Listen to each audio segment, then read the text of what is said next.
بسم اللہ الرحمن الرحیم۔ السلام علیکم۔ پیپلز پارٹی نے جس انداز میں آج کراچی کا مینڈیٹ چوری کیا ہے، اب 1971 کے ساتھ اس کی مثالیں دی جا رہی ہیں۔ جب سے یہ پی ڈی ایم ٹولہ اس قوم پر مسلط ہوا ہے، آئین، قانون، آزادی اظہار رائے، اخلاقی اقدار، سب کچھ پاؤں تلے روندا جا رہا ہے۔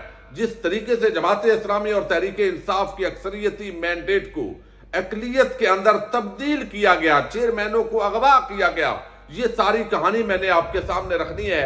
جہانگیر ترین استحکام پاکستان پارٹی بنا کر خود لندن یاترا کرنے چلے گئے ہیں، لیکن اب ان کی پارٹی کے اندر بغاوت پھوٹ پڑی ہے اور بہت سارے ایسے کپتان کے سابق کھلاڑی ہیں جو شاید ابھی واپس آنا چاہتے ہیں، لیکن ان کے لیے راستہ ہموار نہیں ہے۔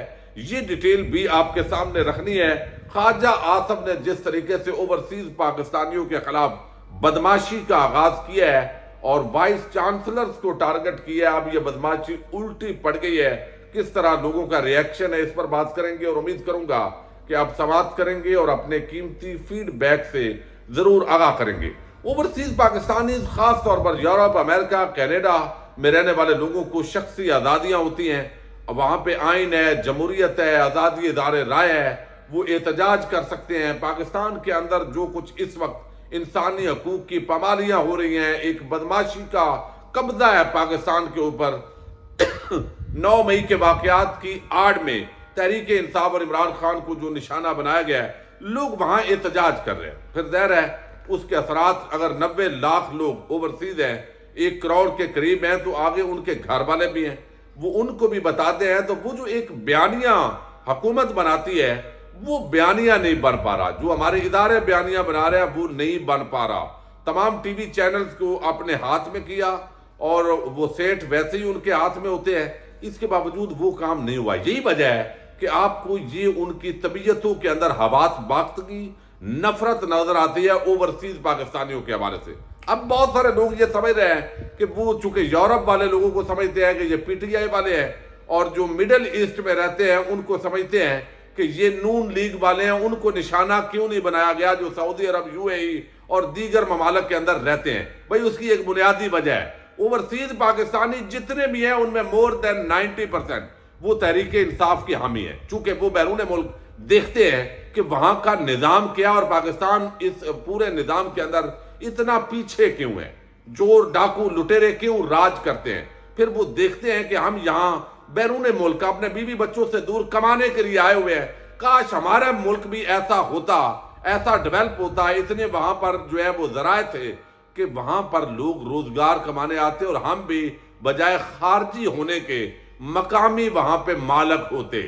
تو یہ وہ طبیعت ہوتی ہے جو لوگوں کو مجبور کرتی ہے۔ اب جو مڈل ایسٹ کے اندر آپ دیکھتے ہیں، سعودی عرب، یو اے ای، قطر ہو، بحرین ہو، جہاں بھی ان ممالک کے اندر بھی اسی طریقے سے جو لوگ ہیں وہ ان چوروں ڈاکوؤں لٹیروں سے نفرت کرتے ہیں، بلکہ وہ اس کی وجہ یہ ہے کہ ان ممالک کے اندر چونکہ احتجاج نہیں ہو سکتا، یہاں پہ بادشاہی نظام ہے، یہاں آپ جلوس نہیں نکال سکتے پاکستان کی حکومت کے خلاف، اس کے اداروں کے خلاف، یا آپ جمہوری اپنی رائے اس طریقے سے نہیں دے سکتے، تو ان کی آواز زیادہ جو ہے وہ نہیں پہنچتی۔ لیکن جو یورپ اور عرب باقی ممالک کے اندر ہوتے ہیں، یعنی آپ امریکہ، کینیڈا، وہاں وہ جو رائے ہے، اٹلی، فرانس تک جتنے بھی یورپی ممالک ہیں، تو وہ چونکہ احتجاج کرتے ہیں، باہر نکلتے ہیں، تو ان کی آواز زیادہ پہنچتی ہے۔ باقی جو نفرت ہے وہ خواجہ آصف اور سابق سے وہ ان ممالک کے اندر زیادہ کرتے ہیں، مڈل ایسٹ کے اندر۔ اور جو دعویٰ ویسے اس نے کیا، وہ اب مسئلہ کیا ہے، چونکہ زیادہ جہاں یہ جاتے ہیں دنیا کے اندر، آگے سے لوگ ان کو جوتے مارتے ہیں، یعنی جمہوری انداز میں ان پر تھو کرتے ہیں۔ یہ نفرت کی علامت بن گئے، یہ کسی ملک کے اندر کسی گلی میں نہیں نکل سکتے جو جہاں پاکستانی موجود ہے۔ تو یہی وجہ ہے کہ یہ حواس باختگی کے اندر پاکستان میں تو بدماشی چلا لیتے ہیں، لیکن بیرون ملک یہ ان کو پتہ ہے کہ ہم نفرت کی علامت ہے، یہ پھر اوورسیز پاکستانی جو ہے ان کو ٹارگٹ کرتے ہیں، گالیاں دی ہیں۔ اب جو خواجہ آصف نے بات کی ہے، میں زیادہ اس پر ٹائم نہیں لیتا، آگے بڑی خبر ہے۔ وہ جو کہتا ہے، جو باہر بیٹھے ہوئے ہیں انگریزی بولنے والے، وہ کہتے ہیں ریمیٹنس بند کر دیں گے۔ ریمیٹنس تو خلیجی ممالک والے بھیجتے ہیں، کوئی کینیڈا میں بیٹھا ہوا ہے، کوئی امریکہ میں بیٹھا ہوا ہے۔ یہ تو شیم لیس لوگ ہیں، یہ لاشیں دفن کرنے کے لیے پاکستان آتے ہیں اور پھر واپس چلے جاتے ہیں۔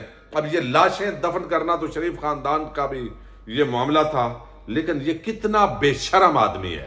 اس کو ویسے ہمیں نہیں کہنا چاہیے، لیکن بڑا ہے، سیاستدان ہے، لیکن بے حیا آدمی ہے. یعنی اپنے ایک بوٹی کی خاطر، ہڈی کی خاطر یہ پورے ملک کو کاٹ رہے ہیں. یہ اس وقت ان کی پوزیشن ہے. اب یہاں پہ اوورسیز پاکستانیوں کا ایک تو ڈیٹا جو اسٹیٹ بینک آف پاکستان سے نکلا ہے، پچھلے ایک سال کے اندر، پہلے عمران خان کے دور حکومت کے اندر 31 ارب ڈالر وہ پاکستان کا جو ریمیٹنس ہے، 32 ارب ڈالر وہ اینول تھا، جو کم ہو کے اس حکومت میں 10-11 ارب ڈالر کم ہو گئے. صرف اس وجہ سے جو عمران خان اور تحریک انصاف کو اور انسانی حقوق کو پامال کیا گیا، لوگوں کا اعتماد واقعی ختم ہو گیا ہے. ہر بندہ اس وقت پاکستان کو چھوڑنا چاہتا ہے، نکلنا چاہتا ہے جو نکل سکتا ہے. یہ بات بالکل صحیح ہے، لیکن اب اس کی وجہ سے رہ وہی جائیں گے جو پاکستان سے نکل نہیں سکتے، جن کی ایسی مجبوری ہے، چونکہ ملک عام پاکستانی کے لیے رہنے کے قابل نہیں چھوڑا جا رہا. ایک ایسے گلو بٹوں کی حکومت آ گئی ہے جن کو کوئی پوچھنے والا نہیں ہے، کوئی عدالت ریلیف دینے والی نہیں ہے. پھر 4 جو ہے وہ جس طرح ٹارگٹ کیا گیا کہ یہ وائس چانسلر جو ہے وہ بدماش بنے ہوئے. بھائی اگر کوئی ہے تو کاروائی کرے، آپ حکومت ہے. یعنی یہ صرف کہہ دینا کہ فلاں کی 32 لاکھ تنخواہ ہے، بھائی آپ کک بیک کمیشن جو اربوں میں کھاتے ہو، کروڑوں میں کھاتے ہو، اس کا حساب دو. اقامہ دبئی کا آپ نے کیوں رکھا ہوا تھا، اس کا آپ حساب دیں. آپ پولیٹیکل لیڈر ہیں، کیوں چھپایا ہوا تھا، یہ ساری چیزیں. تو وہ بہرحال اب سوشل میڈیا پہ کافی ان کی کلاس ہو گئی ہے. دوسری طرف جہانگیر ترین کا جو گروپ ہے وہ بڑا بنایا گیا چاہت کے ساتھ، لیکن ابھی تک لوگ متذبذب ہیں.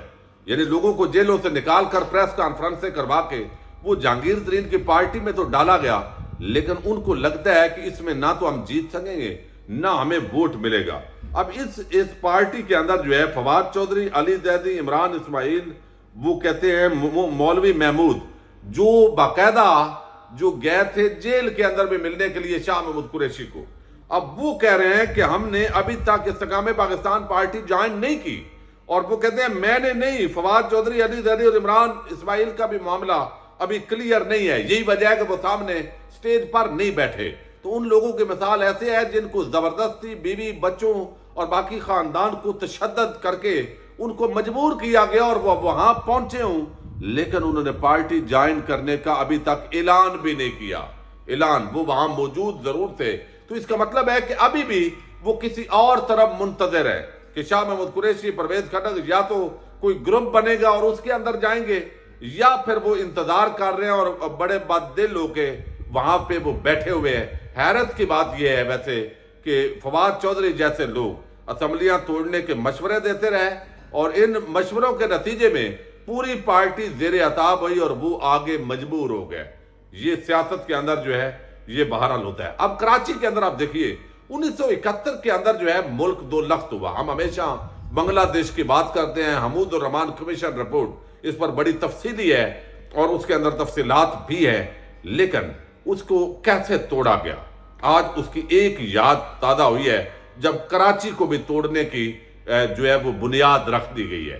جو اکثریتی مینڈیٹ ہے اس کو اقلیت میں تبدیل کیا گیا ہے. یعنی آپ دیکھیے کہ جماعت اسلامی اور تحریک انصاف کی دونوں جماعتوں کی مل کر اکثریت ہے، اور یہ جو اکثریت ہے یہ 193 ووٹ بنتا ہے جو چیئرمین ہے یونین کونسل کے.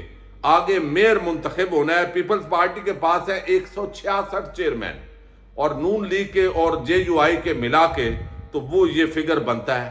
لیکن آپ اندازہ کریں کہ کس طریقے سے اس اکثریت کو اقلیت میں تبدیل کیا گیا. بدماش ہے، حکومت ہے صوبے کی، انتظامی مشینری جتنی بھی ہے وہ اینٹی کرپشن سے لے کر سندھ پولیس تک اور باقی ادارے جو ہے وہ اپنے انڈر ہیں. لہذا جو 9 مئی کے واقعات ہوئے ان کی آڑ میں اب 9 مئی کے واقعات پہ حملے جو ہے وہ ہو رہے ہیں لاہور اور پنڈی. اس لیے پتا چلتا ہے کہ 9 مئی بہانہ ہے، تحریک انصاف اور عمران خان اصل نشانہ ہے. یہ اس لیے لوگ کہتے ہیں واقعات ہوئے لاہور پنڈی میں جہاں احتجاج ہوئے، لیکن اس لیول کا نہیں ہوا کہ کوئی بڑا یہاں پہ جو ہے وہ تنصیب پر حملہ ہو گیا ہے. اب یہاں پہ کیا ہوا کہ آپ نے یہاں چیئرمین پکڑ لیے پی ٹی آئی کے جنہوں نے ووٹ لیا اور وہ ان کو آپ نے جیلوں میں ڈالا، ان کو تنگ کیا، تشدد کیا، جو بھی کیا، پھر فارورڈ براق ہم نے بنا دیا ہے. تو وجہ کیا ہے کہ پی ٹی آئی کا اور جماعت اسلامی کا چیئرمین منتخب نہیں ہونے دینا، میئر منتخب نہیں ہونا، تو بھائی اکثریت کو اقلیت میں بدل دیا. یعنی آپ کی اقلیت تھی، تھوڑے ووٹ تھے، آپ نے اپنا چیئرمین منتخب کیا، تو کراچی پر پیپلز پارٹی نے زبردستی قبضہ کیا ہے. یہ ایسے ہی قبضہ کیا گیا ہے جیسے پاکستان کو 1971 کے اندر جو ہے 2 لخت کیا گیا ہے. آج اسی طرح کراچی کو یہ 2 لخت کرنے کی بنیاد رکھی گئی ہے. اس ملک کے وہ پارٹی جو پاکستان کو توڑنے کے اندر جس نے کردار ادا کیا. بہت سارے لوگ کہتے ہیں، میرا اپنا نقطہ نظر یہی ہے کہ صرف پیپلز پارٹی پاکستان توڑنے میں شریک نہیں تھی. کہا جاتا ہے اس وقت کی فوجی قیادت یا اسٹیبلشمنٹ اس نے ایک بنیاد رکھی. ایوب خان کا مارشل لا تھا اور وہ سارا بیک گراؤنڈ تھا ایک جو بنگلہ دیش بنا.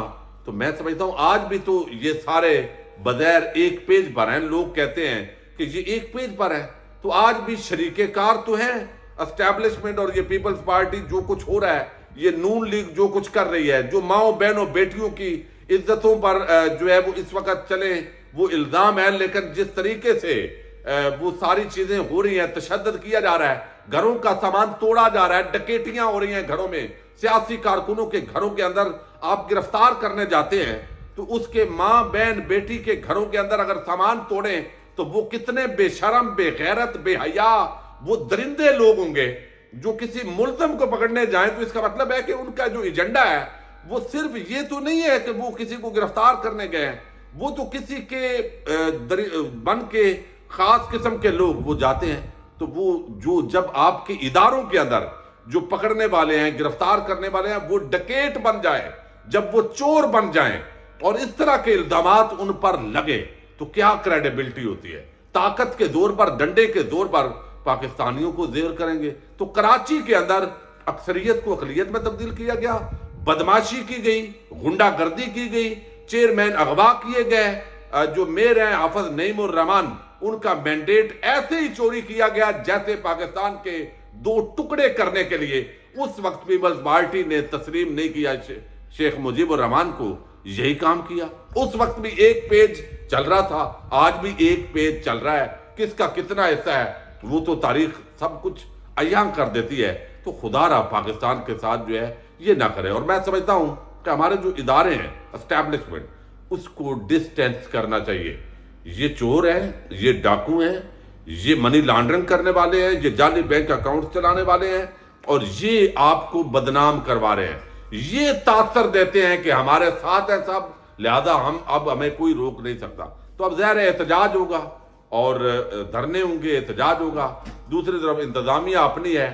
تو ملک کو تو اس وقت خدا کی قسم کئی دفعہ بڑا بندہ سوچتا ہے کہ ملک رہنے کے قابل ہی نہیں رہا کہ جہاں پر کوئی بندہ آزاد سانس لے سکے.